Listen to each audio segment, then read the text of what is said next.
So Glen, you're a singer-songwriter, and I'm really curious about why you sing. Why I sing? Well, actually, I've been singing since I was a kid, so, I didn't really make a decision to sing. It's actually just something that I've been doing for as long as I can remember.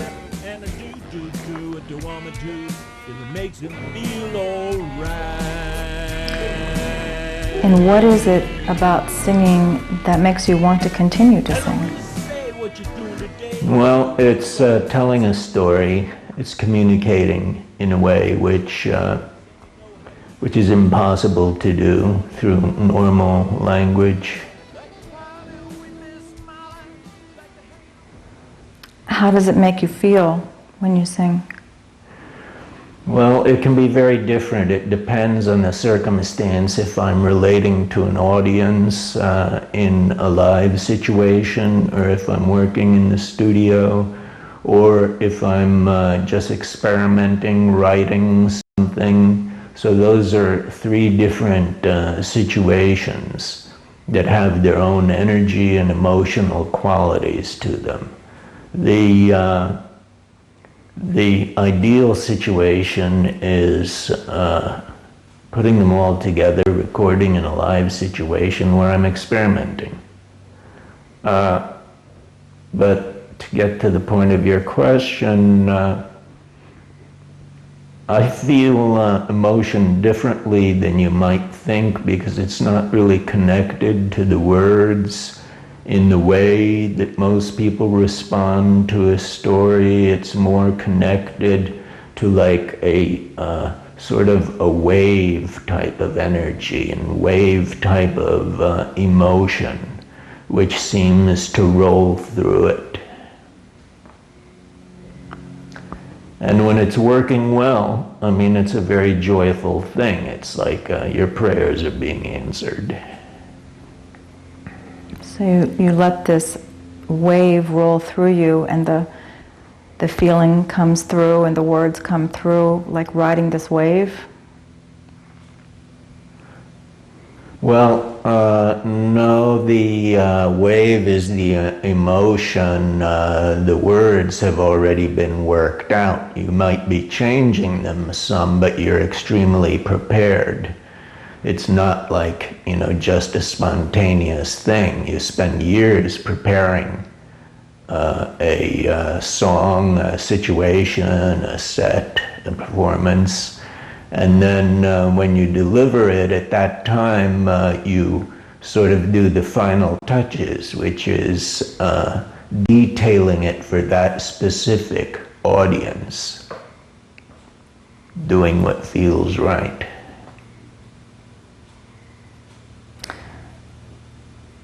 Is there something particular about music, singing music, playing music, in terms of an art form that you feel is unique for you?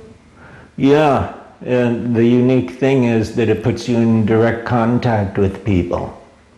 You're contacting them right away. It's almost like hugging or something like that. You're making contact. These waves are rolling out and they're touching someone right away, immediately. And you see, sometimes, you don't always, a lot of times people are guarded, but when they're being open and spontaneous to the music, you see what it's doing, and that's a whole different thing. That's very exciting because it's alive. So what do you hope to transmit when you are doing your music?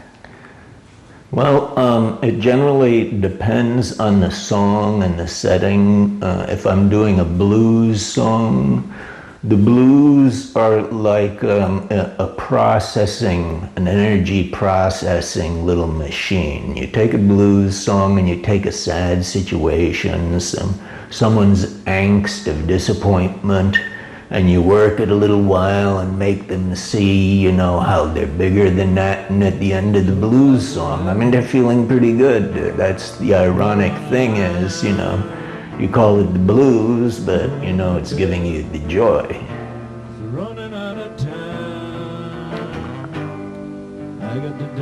And tell me a little bit about your process of writing a song, how that begins for you. It can begin several different ways. It depends on whether or not I have a strong idea. There are some special songs that sort of percolate for a long time, where I know that there's something that I can't quite put my finger on that I want to deal with. So it's something that's important to me, and I'm drawn to, let's say, this pool of energy, of subject. And then generally I sort of circle around it, try to get to know it in as many different ways as I can before I start actually telling a story about it. It's sort of like if you're new in a town, you know, and you want to do a story about the town, well, you have to sort of get around, you have to circulate a little bit, get to know what the town is all about. And after you've gone through that process of discovery, then you can start putting it together and making it into, you know, an emotionally active portrait. So you've got my curiosity piqued now about how do you go about getting to know the subject? What do you do in order to get to know the subject that you're trying to discover? It depends. The subject, I can go to elaborate lengths. I mean, it's probably crazy, you know, the lengths I go to. I had some issues with stage fright, so I made a film about stage fright. I went to open mics, I interviewed people about stage fright. Everyone that I saw who was dealing with the fear of getting on the stage, I was asking them, you know, how they dealt with it and everything. I mean, I spent several years studying it, you know, and, you know, that is sort of an extreme example. But then, let's say you're doing a story about love. People spend a lifetime discovering the meaning of love, you know. I mean, when you're a teenager, you think love is first kiss, you know. But then you find out that all of that very volatile, biologically loaded stuff is really the surface, and that love goes to a much deeper place that we continue to discover throughout our lives. So some of the songs are actually not so much written as rewritten. So do you do like word sketches? Yes, word sketches would be a very good description.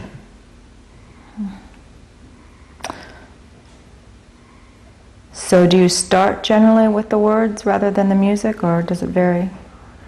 No, it varies, because some songs are definitely musically based, some of them are words. I did a song called Hot Pants, where I lived in a little farmhouse right after this blues artist named Little Elliot Lloyd had been living there, and he left a set list on the floor there. I found it on the floor, so I just took the words of his set list and used it and strung them together, and then started building the song on that. So that was like a, you know, a happy little goof. It turned out really well because, you know, they had cool names for his songs, and you know, of course, he got a big kick out of it. Do you ever start totally with the music? Yes. And then you have to adapt words to it? Yeah, well, that can work in several different ways. The music usually lends itself to a mood or a theme or a perspective, which sort of sets the tone for the words. If you have something you're getting into that's jiving along, it's got a beat, you know, and it's kind of jumping a little bit, you know, then you're going to have more lively words that can sort of dance with it a little bit.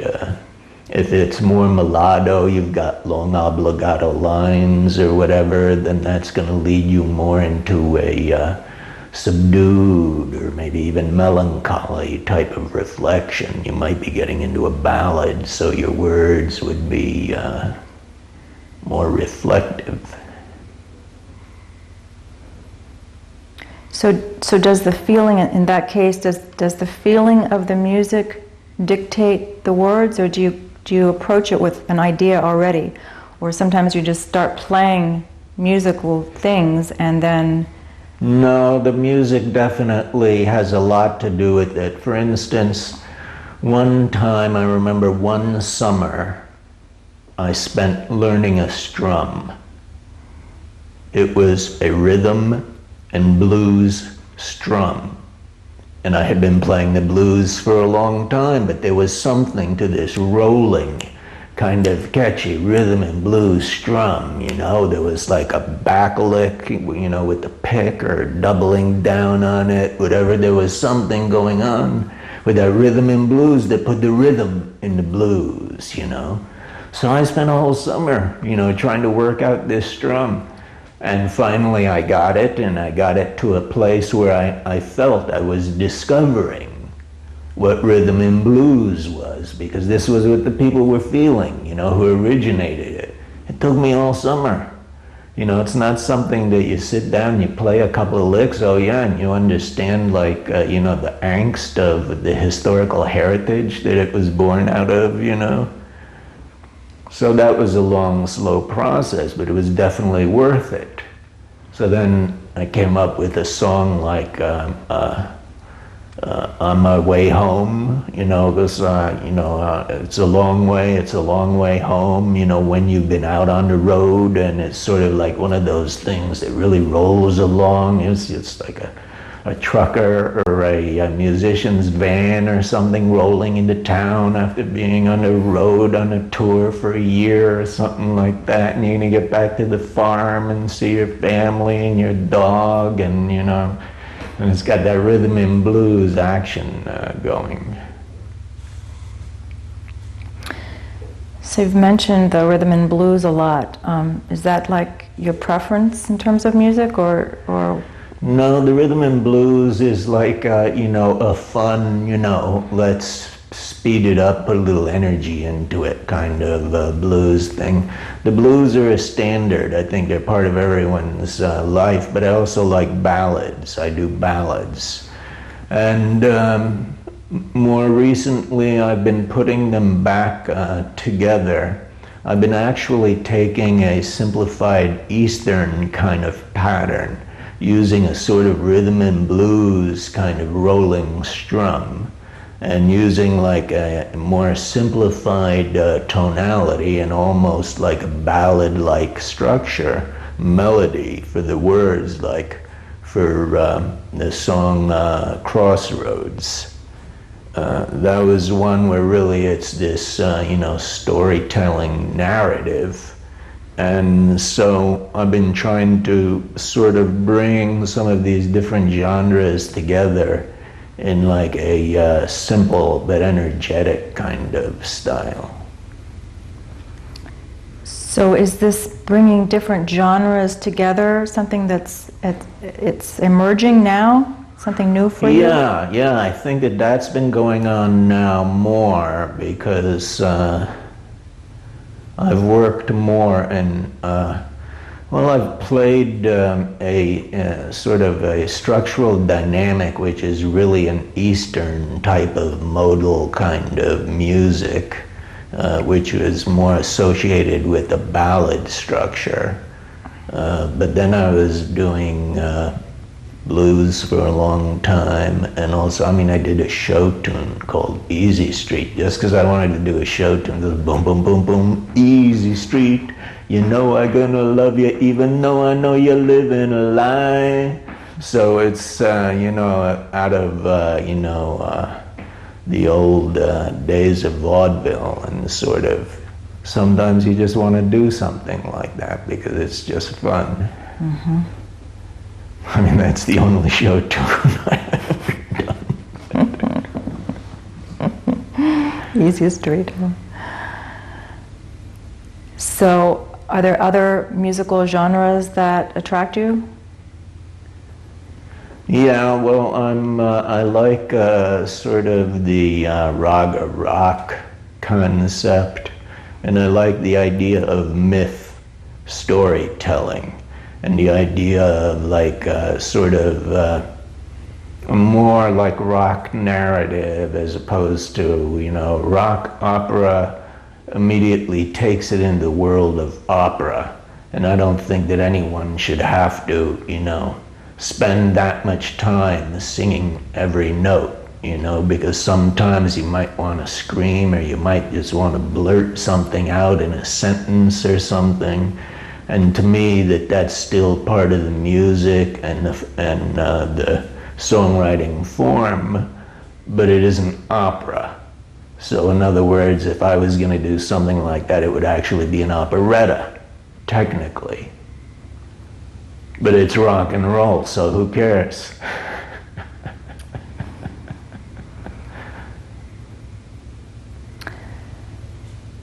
So, do you hope to touch people in a certain way when you are performing? Performing, yes. I guess there's, when performing, you always want to reach the audience. You want to open a door somehow and make something new available to them. The new thing that you're making available to them is themselves. You can't really open a door for them. You can only sort of fool them into opening the door themselves. So if that happens, then I sort of feel that I've succeeded.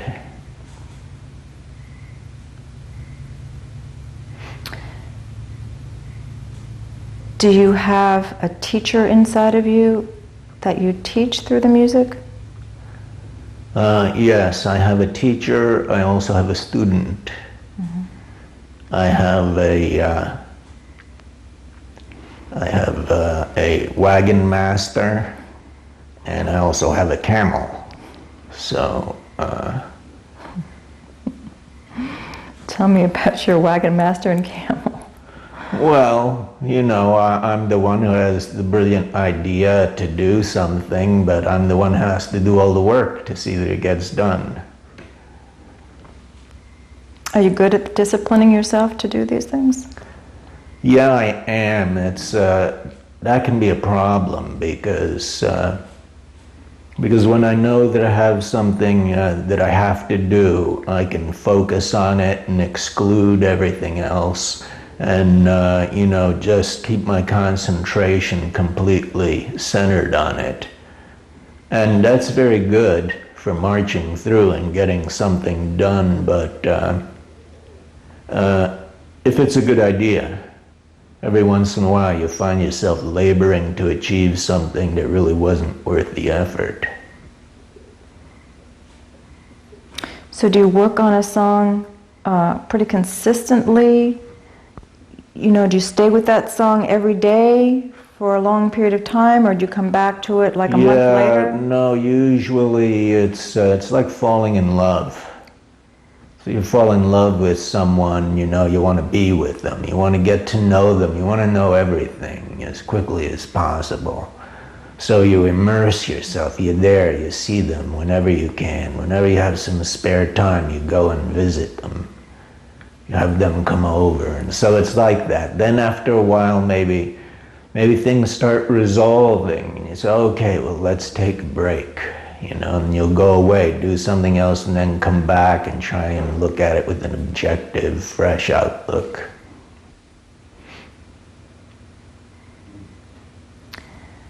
And do you edit a lot? Do you edit your songs a lot? It depends on the song. I have come back and changed a few things later, but usually I don't, because usually it's resolving itself through an organic process. So this is like a growth process where all the parts are growing simultaneously. So that usually doesn't leave a lot of room for coming back and editing. I can come back and, say, whoa, that was a mistake. I shouldn't have done that. But then that generally takes the whole song with it. It's not like I say, well, I don't like that hook. I think I'll change that, So it's all connected. Yeah, sort of if you fall in love with someone, you don't say, well, you're perfect, but, I think you should dye your hair, blonde. Mm-hmm. So when you're playing your guitar and singing, is there a certain kind of special coordination that has to happen in your brain? Yeah. Could you tell me something about that? Because it's different just singing or just playing, but singing and playing. Right. Tell me about that. You usually are dealing with a compromise of focus and a compromise of energy and direction. Usually when I'm playing what's referred to as rhythm guitar rather than lead guitar, because lead guitar usually takes a more dedicated focus. So when you're playing rhythm, you can do that and sing and pretty much get it to sort of an automatic kind of thing where you're in the groove, you have the groove, your body's doing it, and it's all, you don't really have to think about it anymore. Things are falling into place. And then you focus more on the song in terms of your singing, your presentation. Then in the final analysis, it's a combination of the two, because whatever emotion you're putting in your song is filtering through both those packages, both the guitar and the voice. Does one take precedence over the other? Does the singing take precedence over the music when you're... No, they go back and forth. You might be ending a phrase or something and getting ready for a musical bridge, and then you're, concentrating more on what you're doing with the guitar, and maybe you'll do something that, takes a little more concentration, and then you'll sort of get back into a more mellow kind of rhythm work, and then emerge with the voice again. So it can go back and forth. So this sounds like a kind of dance that you're doing. How does that relate to your life? I don't know how it relates to my life. I'm not sure I have a life. I have art, I have music, and that takes up so much of my time that is really sort of dominating my life. What is life? Good question.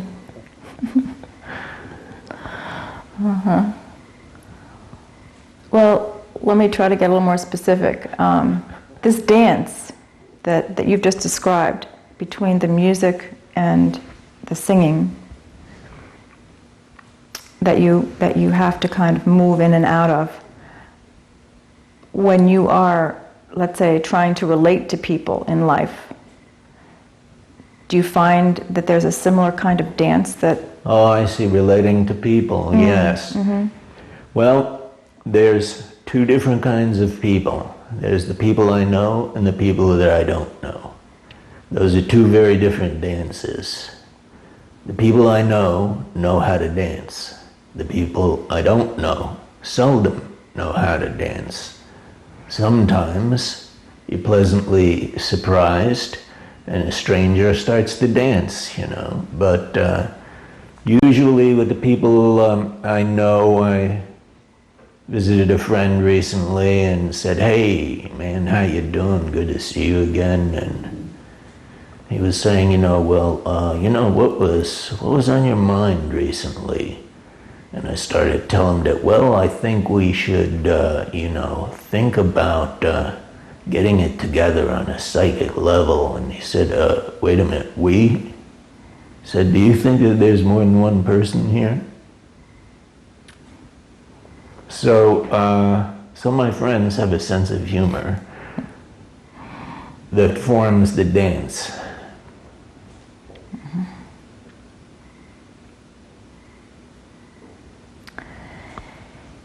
So, do you like to play by yourself more than you do with other people, or is it equal? Or? No, I like to play more with other people. Mm-hmm. I play a lot by myself because I'm always there.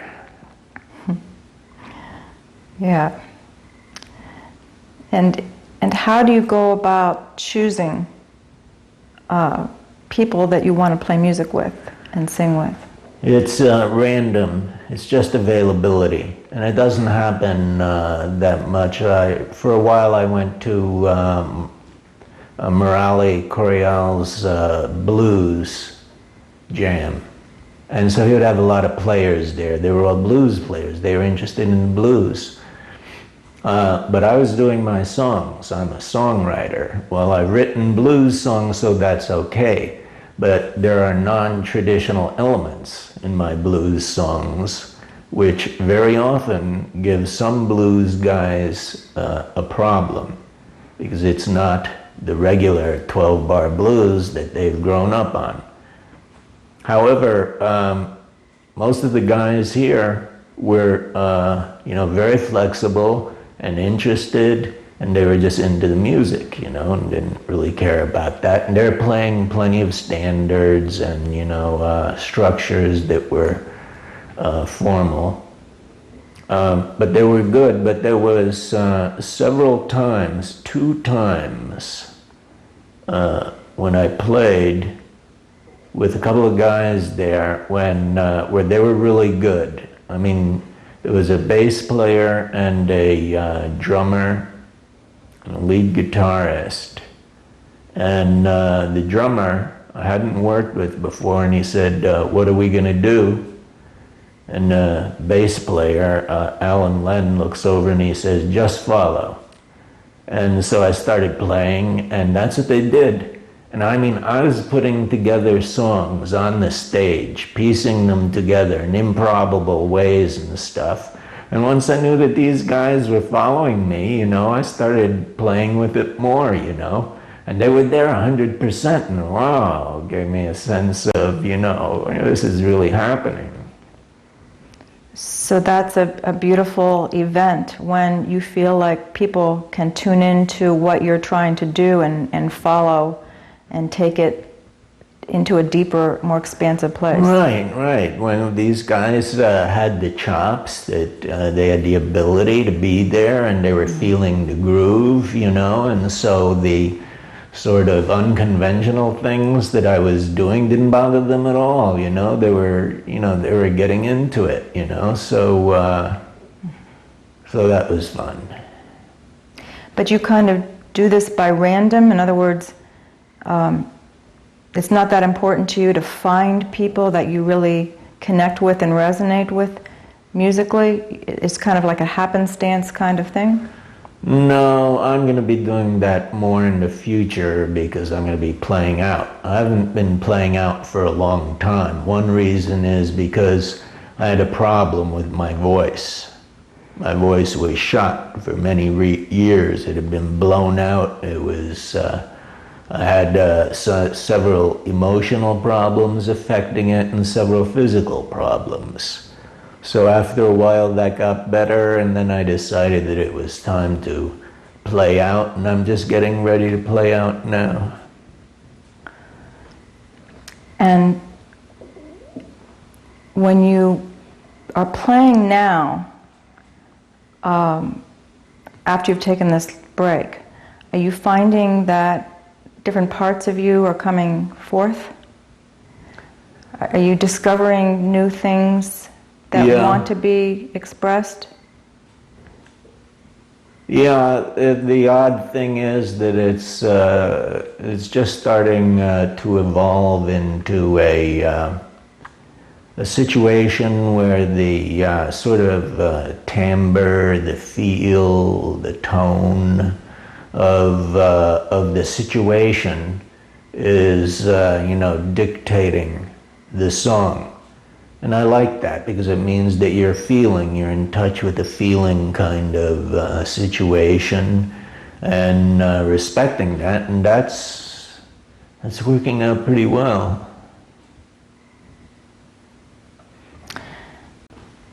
And where do you think your growing edge is right now?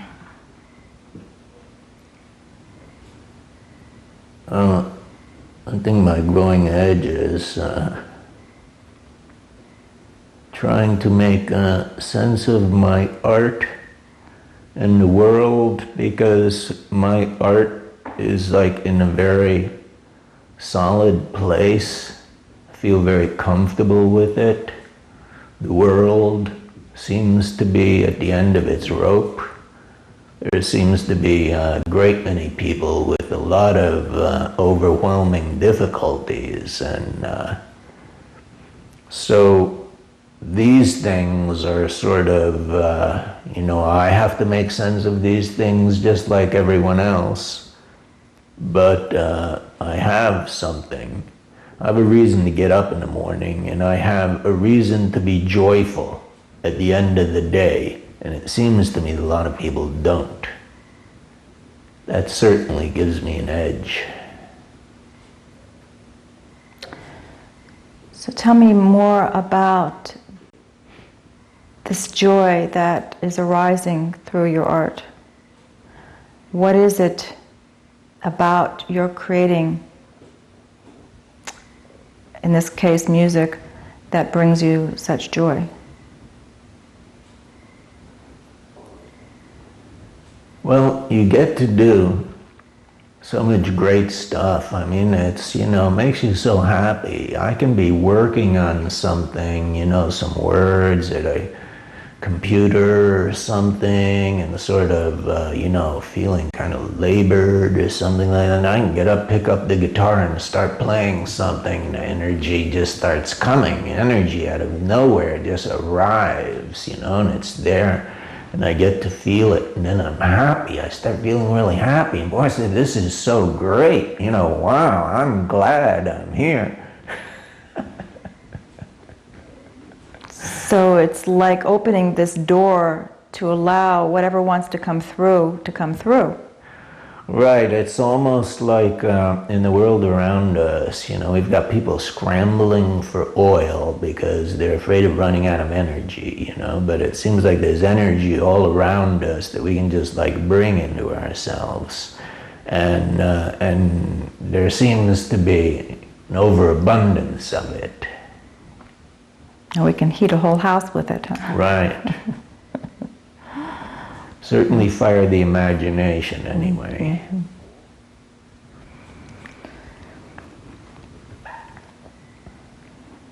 So, when you write, do you use a lot of metaphor in your songs? Yeah, I do. I like metaphors because I see them sort of as like a looking glass, sort of like a gypsy globe or something that people can look into, and they bring their own interpretations, and the next thing you know, that's their metaphor. It's not my metaphor anymore. So that's what I really like about it, is it really gives a handle on something where people can pick it up and work it and make it their own. Do you write a lot about your own personal feelings and experience, or do you try to write more about universal things, or how do you tend to tap into what you write? Well, I do both. One time there was a a woman that I was interested in reaching, and she didn't pick up the phone. So that led to a song, and I think that this was like a personal thing that I was feeling, but I think by the end of the song it was pretty universal. Mm-hmm. So who have been your major musical influences, and who are your major influences now?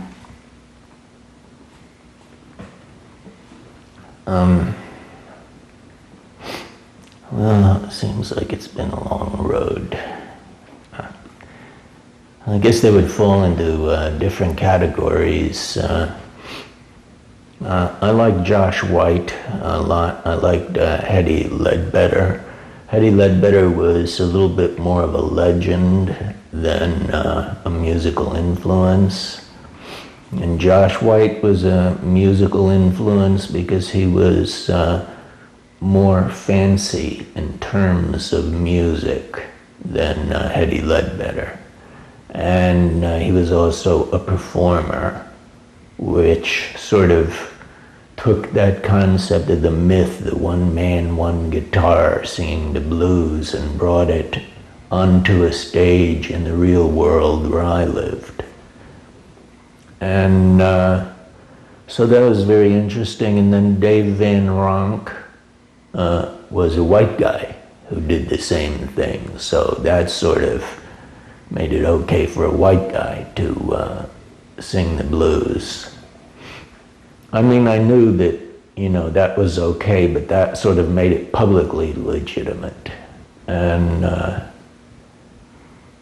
so then in other ways, I enjoyed jazz, and I liked some of the music of Gato Barberi, and I also liked Weather Report, and I liked some of the 50s experimentation. And so really the musical styles that I enjoyed were very different, and it seems to me that I think that what communicated really well was when I knew that people were trying something new and they were also thrilled about it.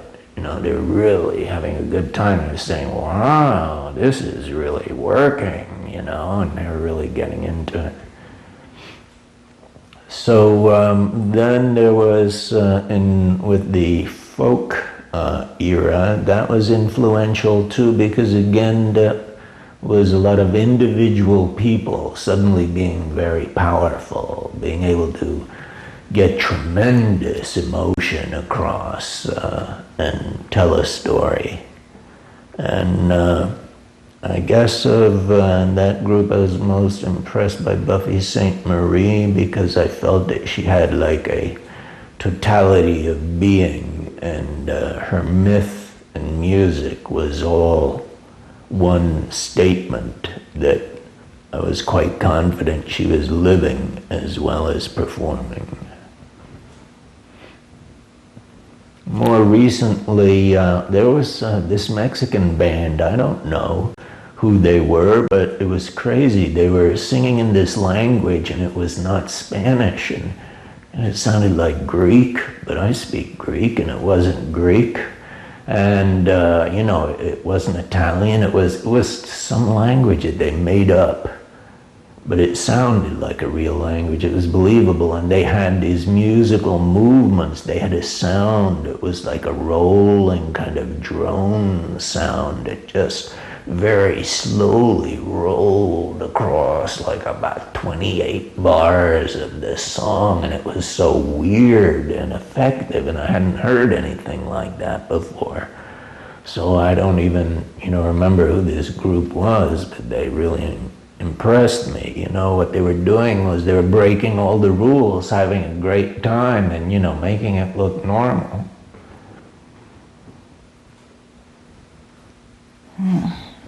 I'd like to hear that.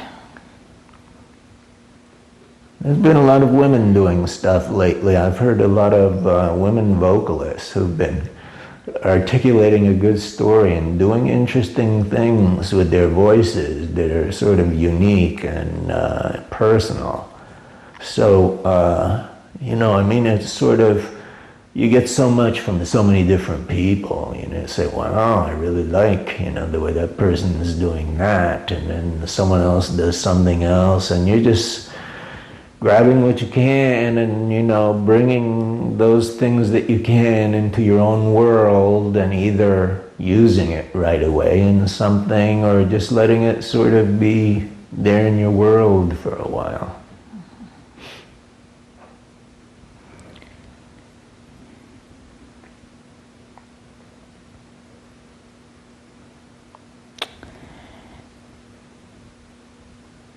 So how do you deal with stage fright right now?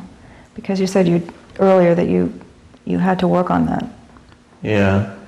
Well, it's in a pretty good place right now, and one of the things, several things happened. One was I concentrated on poetry for several years, and I didn't play out musically at all, and I just did poetry. And most of the poets are not professional performers. They're just people who want to say something badly enough that they're willing to overcome their fears and do it. So that gave me a lot of courage, because I saw that, doing that, overcoming your difficulties and doing it, that's where the courage is. So there's a lot of good examples of that. And then also I saw a lot of performers who are really good, who, they had bad days, they had clumsy days, they had brilliant days, but it was all there. So finally, I figured that if I'm prepared so that I feel comfortable in my preparation, then, I'm willing to live with whatever happens. I would not like to not be prepared and have something fall apart because of that, because then that means that I didn't do the work. The other thing is that my voice has improved, where now I feel that I can rely on it. Do you get nervous before you get on stage? It really depends on the situation. I mean, when I would have like attacks of stage fright, then I would get very nervous, and it would be, but now sometimes I get a little nervous. Usually I don't. Usually I find myself like thinking about other things. I just thought it might be helpful for people that are listening that might have a similar problem, like if you could talk about like how you work inside yourself with that, if that arises. Well, one of the problems that I had in performing is that my process is a very interior, personal type of discovery. And I'd been doing it at home, alone, in order to write the songs, to discover the material. So trying to find that place in a public place, it's like trying to reach a very personal level, but you're doing it, in front of a bunch of people. But you can, and actually that's when it starts working, is when you do sort of concentrate on that interior metaphysical space where the creativity comes from, and you let that happen on the stage, with the performance, so that the performance is no longer the written song, but it's in that creative space, so it can become whatever it needs to be to breathe that air. Then that seems to really your fear falls away, you're just doing, what you're dedicated to doing, and, then it starts becoming something beautiful within the moment.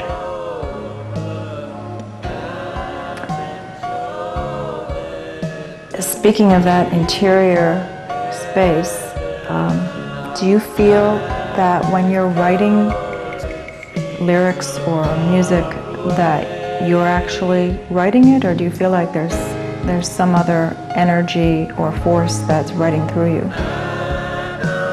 Well, I think it's one and the same.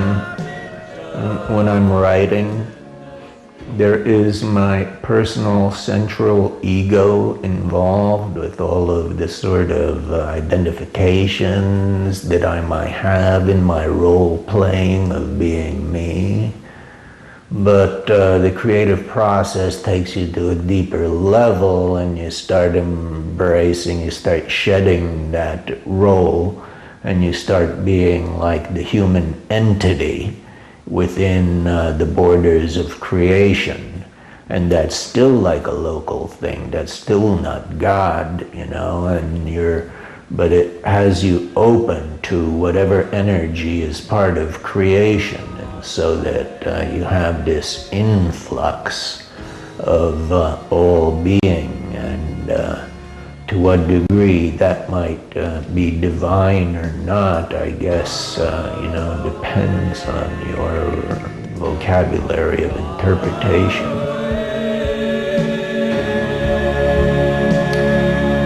So when you complete a song, or you look back at something that you've created, or that's been created, are you ever amazed?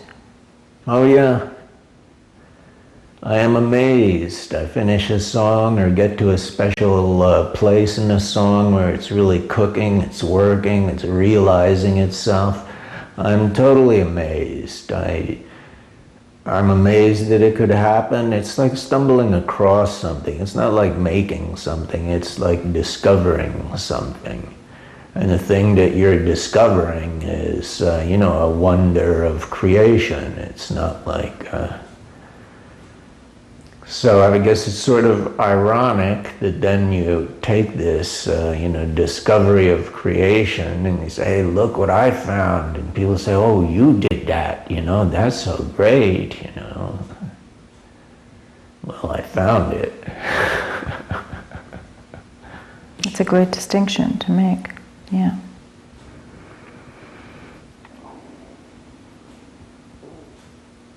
I see myself as an explorer more than an inventor. Mm-hmm.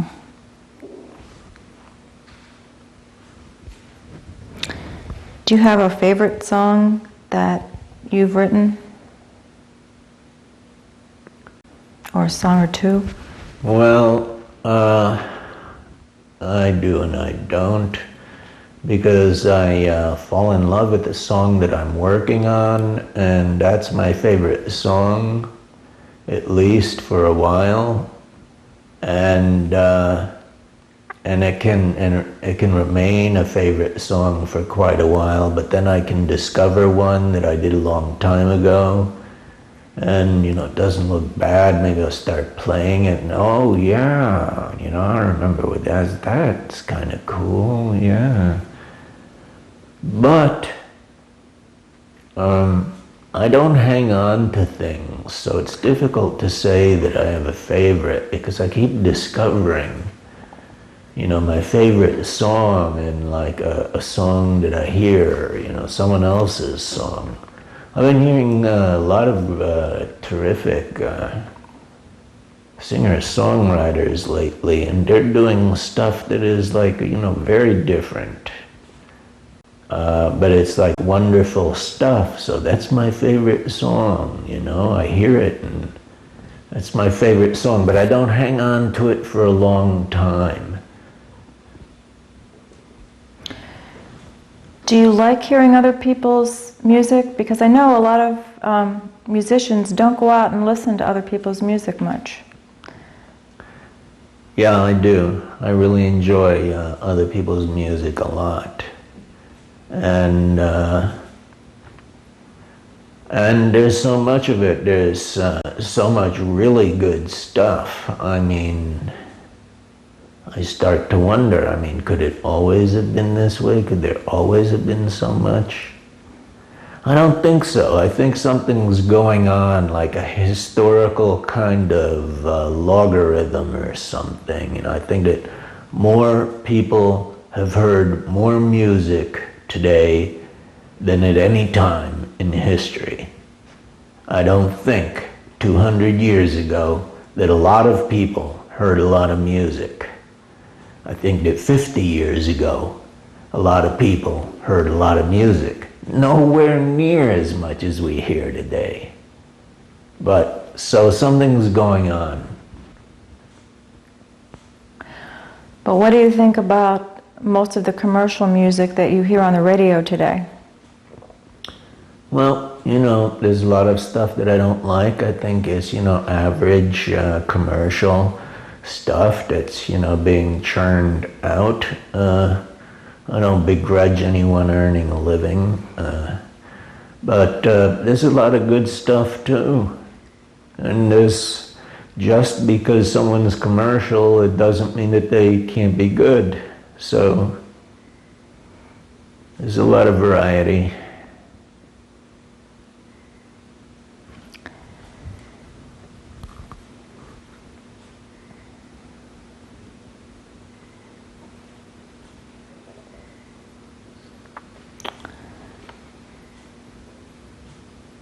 What are your hopes and aspirations for your music in terms of what you'd like to see happen?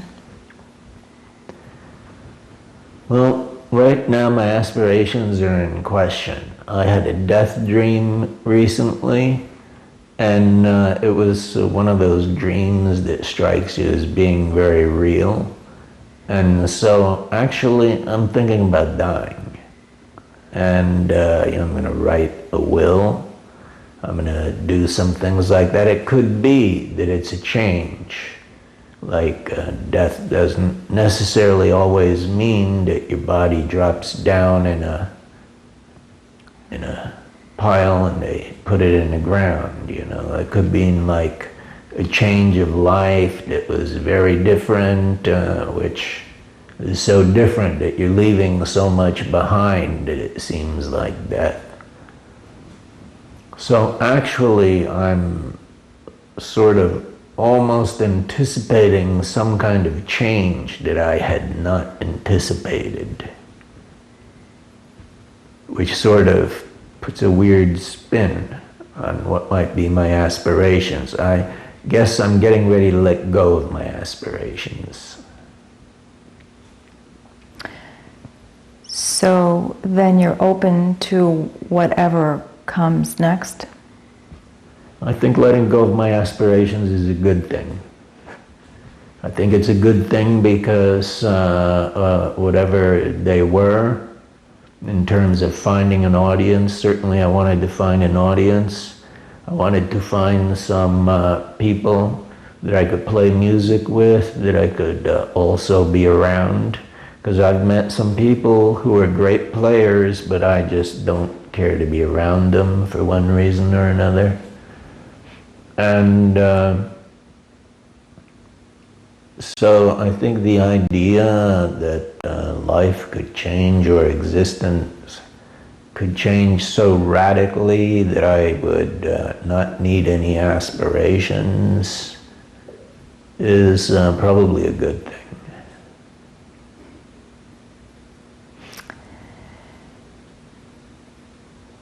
So what do you think this thing is about? There's some really great musicians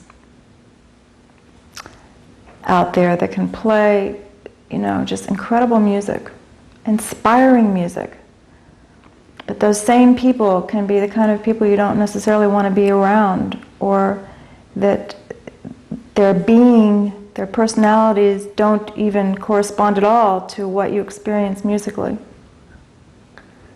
Yeah, well, there's one of a million stories in a naked city or something like that. I don't know. There was some sort of old TV show that opened like that. Artists are like any other people. They have all the flaws that all other people have. They have a gift. They can do something. Sometimes that gift enlightens their being and allows them to become a better person, a fuller person. That's wonderful when that happens. Sometimes a gifted person can sort of realize their talent in like a little pocket of their life and sort of keep it there and still be very twisted or out of balance or have a chemical problem or a drug problem, or maybe they're schizophrenic or medically have a problem or something like that. So there's all different types of people.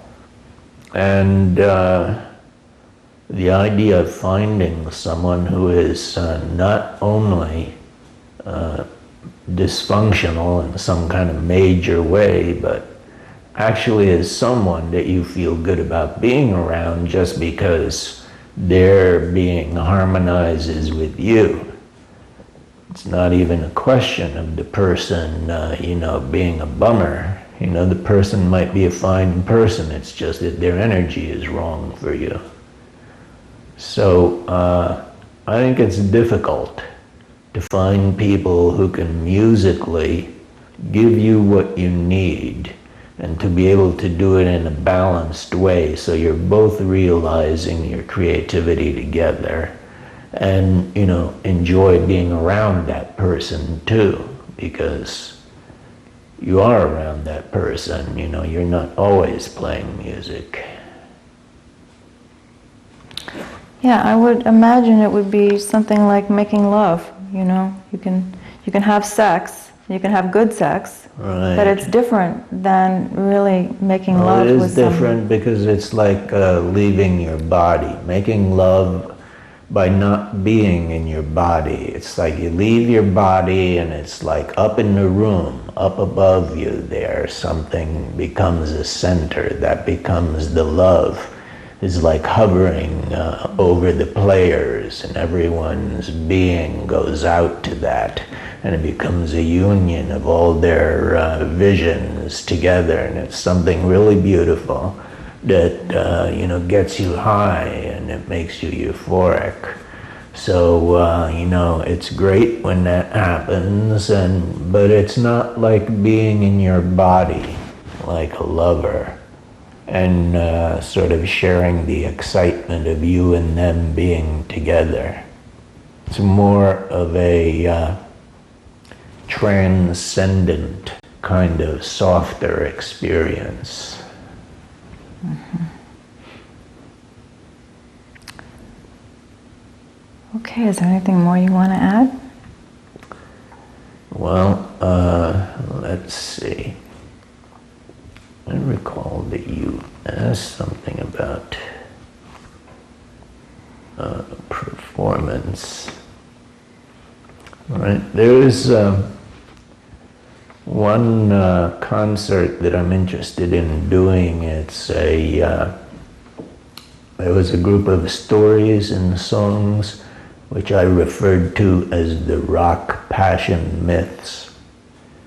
And the reason for that was because they were mythically based stories of becoming, sort of like a tribal ritual of finding cohesion within a tribe.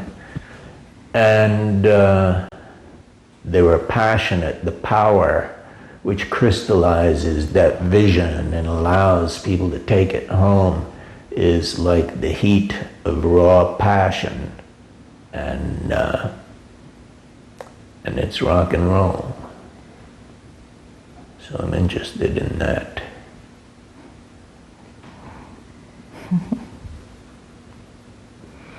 And it's rock and roll, so this isn't normal rock and roll. I mean, what kind of rock and roll is this? Say more about it. Rock and roll at its best is either a reinvention or a revolution in thought or action, which is based on music. The thing about rock and roll was that it was kids making music right now. It was not old guys making music. When I grew up, I had this idea, oh, you had to be like Glen Miller, you had to be like the Dorseys or something like that. You know, oh, these guys are so old, you know, God, they lived 10 lifetimes before they had a band and made music, you know. What a torturous kind of model of becoming, you know. And then we had rock and roll came along in the 50s and turned everything upside down. You know, say, hey man, no, don't wait for anything. Do it now. Get a couple of your friends, get together, write some songs and play. That was rock and roll. All of a sudden anybody could do it, and they could do it right now. So that was a revolution in thought. And it came through the music. It was very lively, energetic music that was about your life right now. Fee, fee, fi, fi, fo, fo, fum. I smell smoke in the auditorium. You know, I mean, that's what was going on, right? That was life as it was in the moment. So now this is another moment, another time. We've come around to where all of that has been co-opted by industries, multiple industries, made into cultural icons exported around the world. And it's become almost a kind of muzak of our age. And so you have to change it again. I mean, if it's going to be rock and roll, then it can't be the big industrial giant. It has to be a couple of people getting together who are excited about what they're doing and doing it right now, not waiting for fame, not waiting for the machinery that's going to make them a star, not waiting for the millions of dollars, just doing it right now.